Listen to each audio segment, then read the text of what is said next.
Birds Against the Culture of Contamination, Anarcho-Primitivism in J.A. Baker's The Peregrine.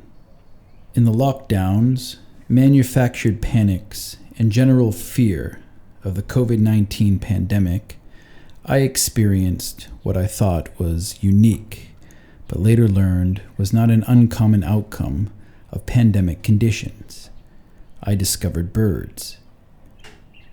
I had the good fortune of living on a closed school campus surrounded by trees in a city otherwise lacking in natural wonders and open space.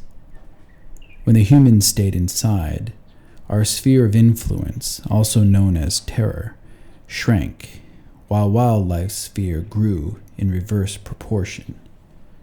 The animals we kept distant, under the threat of harm or death, came for us while we cowered indoors.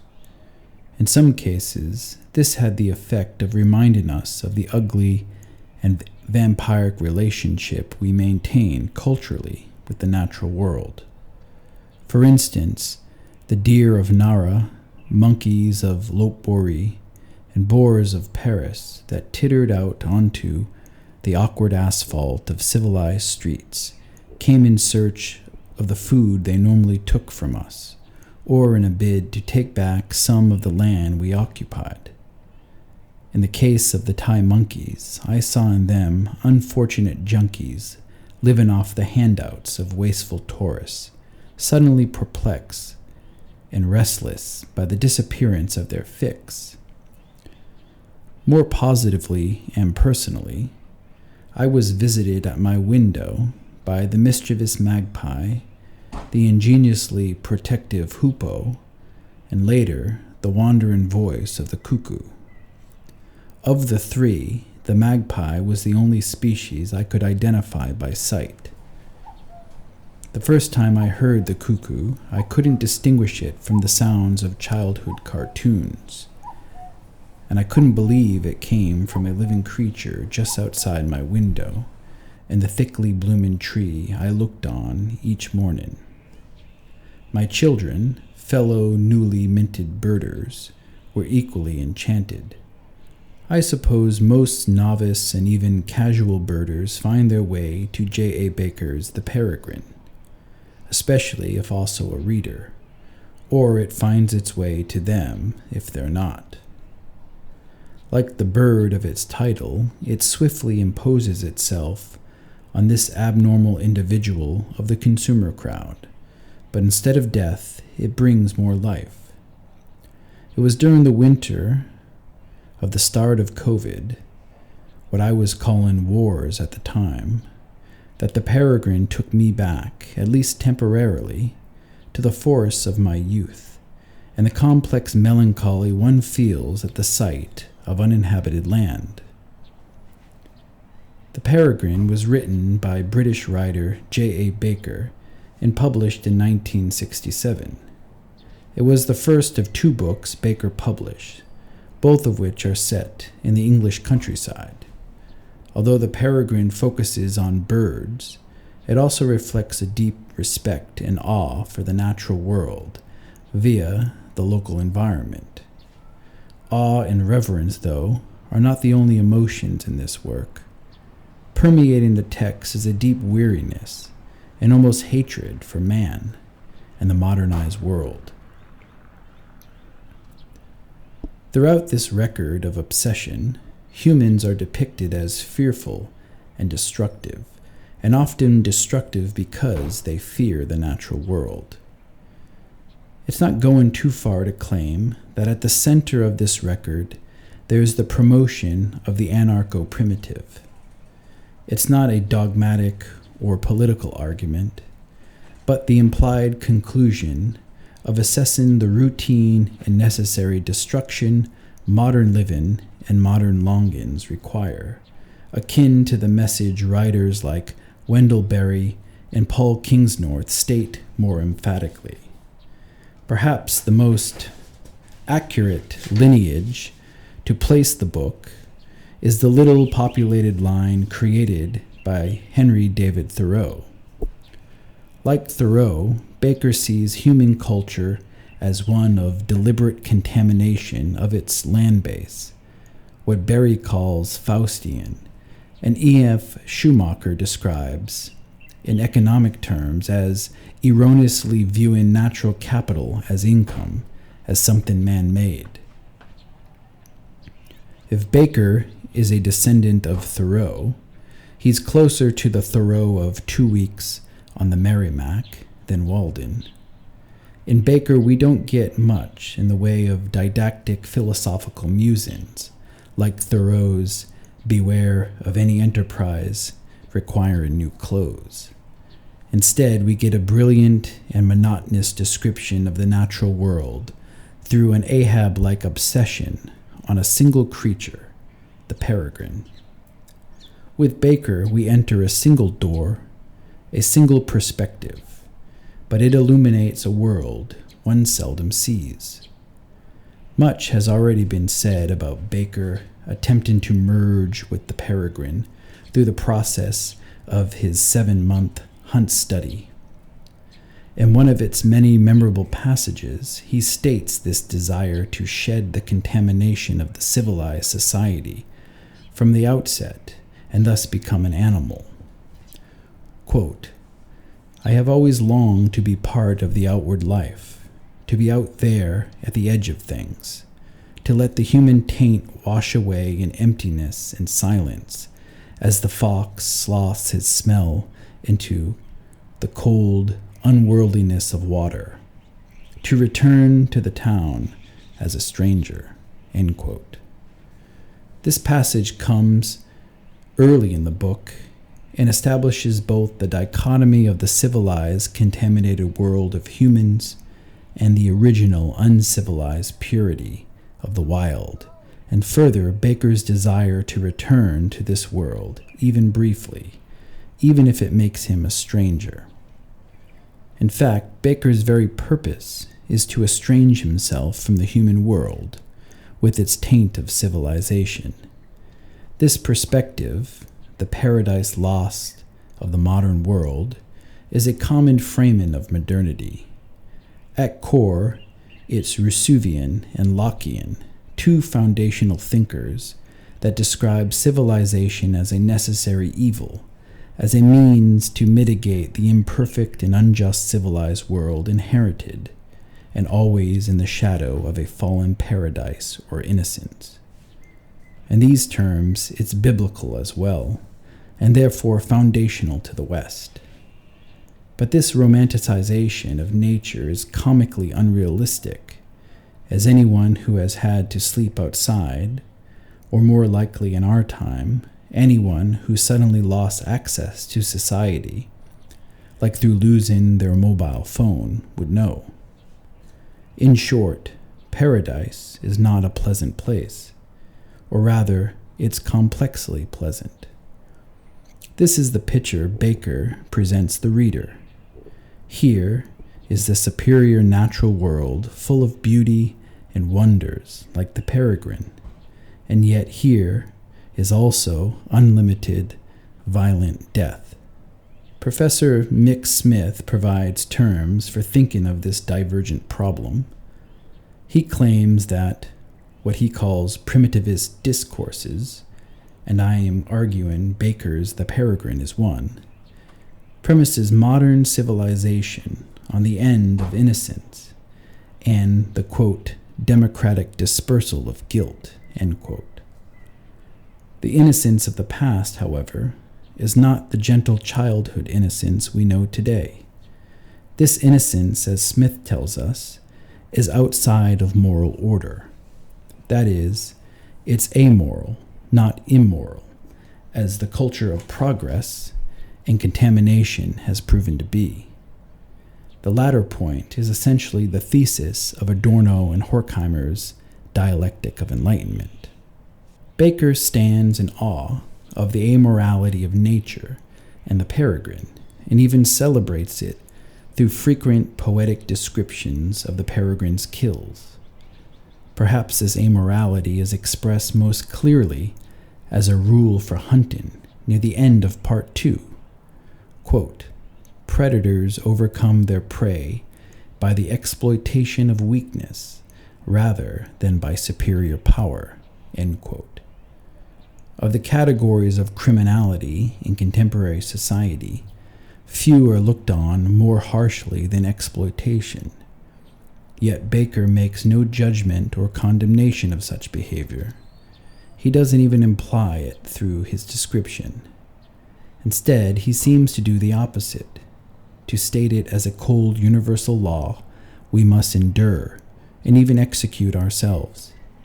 In fact, he calls the striving to live of the hunted bird beautiful in its beauty in proportion to the terribleness of the death that follows its struggle. Baker writes this universal principle in at least two alternate versions. In the second, quote, "The bird out of place is always the first to die. Terror seeks out the odd and the sick and the lost," end quote. The third as, quote, "It is astonishing how unerringly a peregrine can select a deformed or abnormal individual from a flock of apparently identical birds. The slightest physical weakness or difference in plumage can disastrously affect a bird's ability to escape. Perhaps a sick bird does not wish to live," end quote. I can already hear cries of ableist, and that does seem to be one implication of Baker's reflections. Baker was reportedly suffering from rheumatoid arthritis through the riding of the Peregrine, and likely knew well the feeling of doomed humanity like only the sick do. Yet his descriptions of the exploitation of the sick don't reveal much sympathy, but instead a resignation to the often awful yet oddly beautiful amorality of the natural world. Perhaps one perspective of the book could be that it is a reconciling of these two positions, beauty and brutality, and likely this is the source of disquiet one gets from reading it deeply. Death is frequent and repetitive in the Peregrine. We are desensitized to the gore that underlies life.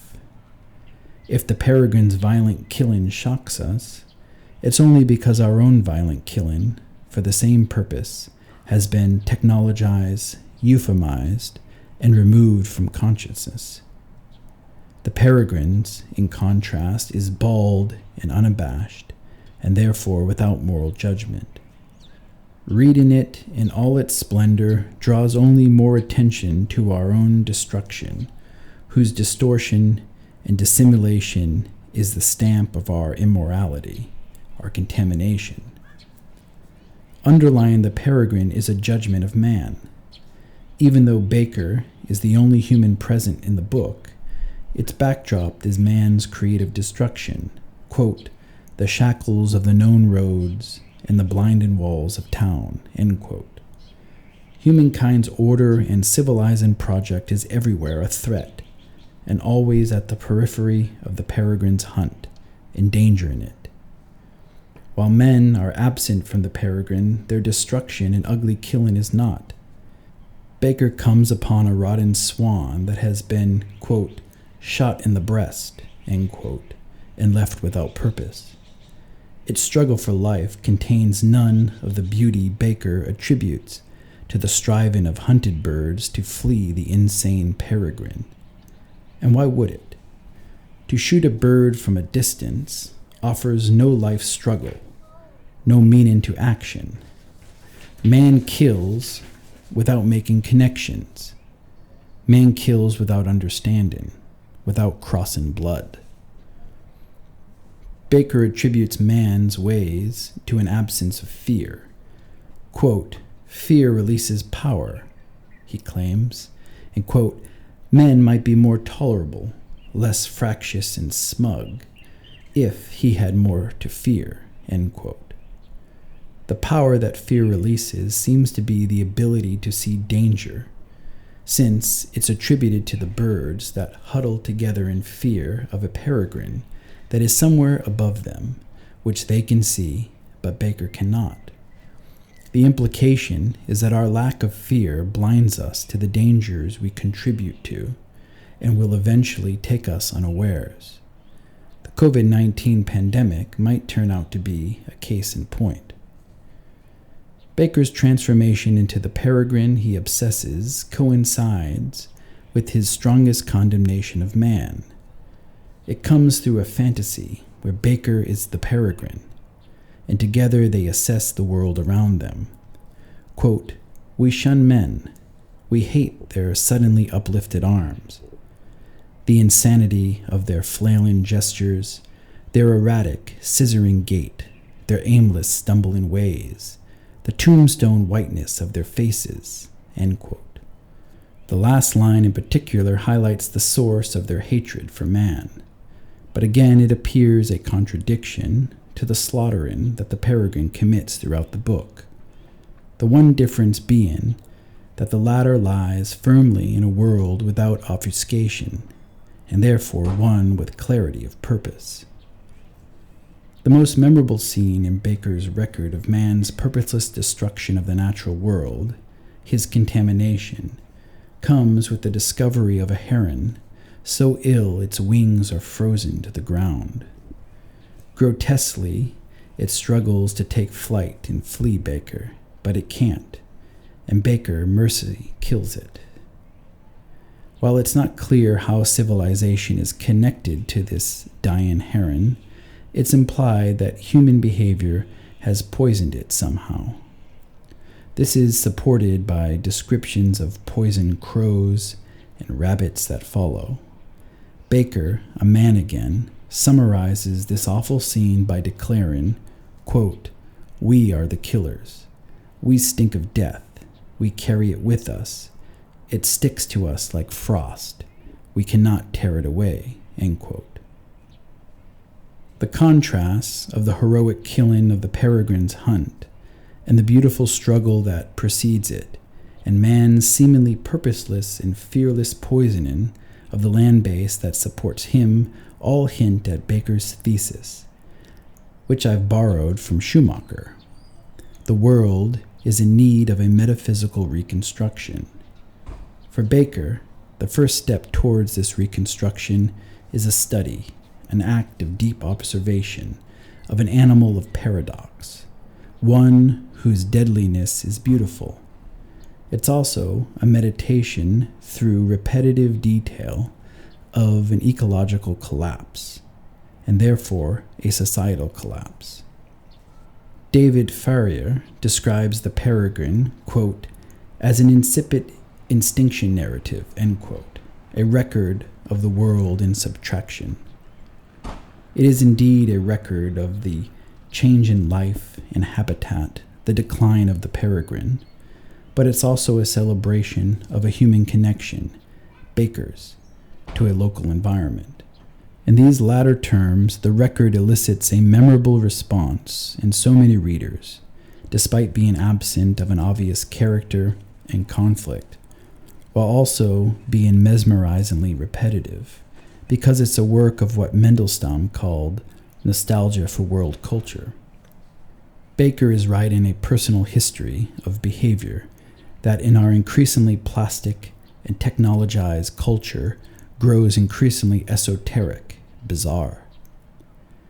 This dislocation between world culture as presented by Baker and modern sensibilities and lifestyles which grow more and more to resemble a CAFO is likely a great source of both attraction and repulsion, and therefore the odd experience of reading the work. World culture, like paradise, is a difficult experience. Another way to view the Peregrine, and another source of its ambiguity, comes from its implicit environmentalist position that is at great odds with the contemporary environmental movement, hence the need of a metaphysical reconstruction. Baker was writing before the corporatization of the Green Movement, and it's not even a target for him. But like all great artists, he saw, or rather heard, further than even he knew. Paul Kingsnorth describes the fall of the environmental movement as one that is a move away from ecocentrism towards a treat-the-symptom approach of carbon reduction, essentially a striving towards maintaining the wasteful, comfortable life while using technology, or rather faith, in it to save us from destruction. In short, it's a life change without sacrifice, or as Kingsnorth succinctly puts it, quote, "Today's environmentalism is about people. Environmentalists with no attachment to any actual environment," end quote. People-based environmentalism is a refusal to acknowledge the source of environmental destruction, which is anthropocentrism. This perspective highlights a desire for anarcho-primitivism and something more complexly brutal, like we get in the pages of the Peregrine, and by extension, the embracing of a concrete environment. To put it another way, a move away from society in its trappings is a move towards the unruly, beautiful, and often hostile environment Baker dedicates his book to. The outright rejection of technopoly, Kingsnorth's machine, and its attendant technological solutions that grounds Baker's book virtually ensures its subversive status in today's popular culture, and therefore its obscurity. The beauty of all literature is the embodiment of the other it offers, the great human virtue of sympathy. The Peregrine becomes all the more unaccountable because the sympathy it delivers us to is a sympathy that encourages a rejection of the very grounding of sympathy, human society. Through the writing of the Peregrine, Baker doubtless returned to town a stranger. A similar effect is forced on its reader, at least those open to their desolate precursor. The book seeks us out, for our skepticism of the machine is our deformity. Baker's book turns out to be as amorally fierce as the bird it's named after.